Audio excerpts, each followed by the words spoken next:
মরহুমা বেগম খালেদা জিয়া রাজনীতিতে আসার আগে থেকে আমার সঙ্গে আমি তার কাছে গিয়েছি। আমি লিপিবদ্ধ হলাম তার ক্যান্টনমেন্টের বাসায়। আমি বহুদিন তার বাসায় ওভারটিন বিস্কিট দিয়ে চা খেয়েছি।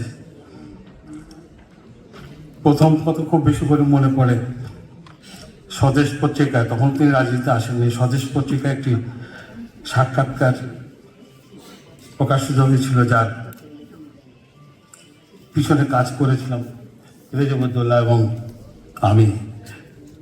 আমার চাকরি সূত্রে আমি একটা মোটরসাইকেল পেয়েছিলাম, মোটরসাইকেল করেই সেখানে যেতাম।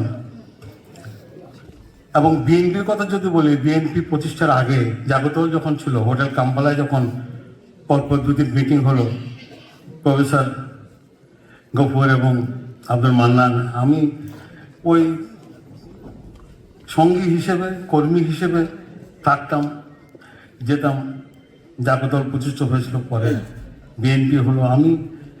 আমার রাজনৈতিক জীবন আমার বেশি সমৃদ্ধ না, বহুদিন ধরে আমি অঙ্গনে চলাফেরা করি ওই পিছনে কর্মী হিসেবে, সামনে আগে নেই। এবং বিভিন্ন কারণে আমার যেহেতু সরকারি চাকরি ছিল, এই জাসাস প্রতিষ্ঠাও আমাদের হাতে। আমরা 5 জন মিলাম, 5 জনের মধ্যে 3 জন মারা গেছে। আমি এবং রেজল করিম সাধারণ সম্পাদক, এখন কানাডায় থাকে, অসুস্থ। জাসাসের প্রতিষ্ঠা আমাদের হাত ধরে। আমি প্রতিষ্ঠাকালীন জয়েন্ট সেক্রেটারি, প্রেসিডেন্ট ছিল ইকবাল আনসারি এবং সাধারণ সম্পাদক ছিল রেজল করিম।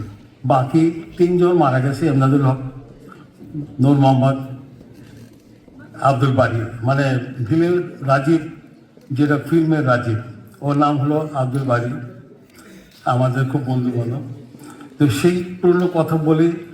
আমি ভিতর বিএনপি এবং বেগম খালেদা জিয়া, স্বদেশ পত্রিকায় তার সাক্ষাৎকার 10টি প্রশ্ন 10টি উত্তর। তারপরে আমাদেরকে বলা হলো যে তোমরা একটা কাঙালি ভোজ করো, ম্যাডামকে আমরা মাঠে নিয়ে আসি, ঘর থেকে বের করে নিয়ে আসি। এটা জগদ্দৌলা ভালো মনে আছে, আমরা পল্টনের বিএনপি অফিসের সামনে কাঙালি ভোজ করলাম এবং ম্যাডামকে আমরা নিয়ে আসলাম। এই প্রথম দিন ম্যাডাম বাইরে আসলেন কাঙালি ভোজের উৎসব। অনেক কাহিনী, সিনেমা আরও ভালো বলতে পারবে, রেজাবুদ্দৌলা আরও বলতে পারবে। জীবনের জাসাস করা বিএনপি এবং বেগম খালেদা জিয়া 3 জনের সোতের দিকে তাকে স্মরণ করতে চাচ্ছি, যদি অনুমতি হয়।